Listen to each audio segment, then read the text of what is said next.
Hi friends, welcome back to my channel.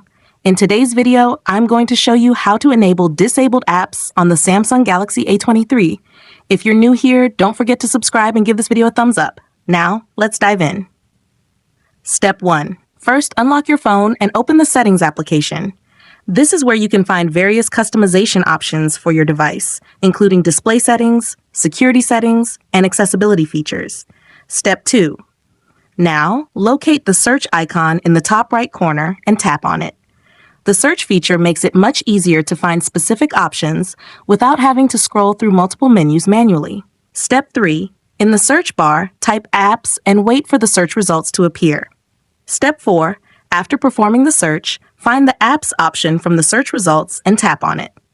Step 5.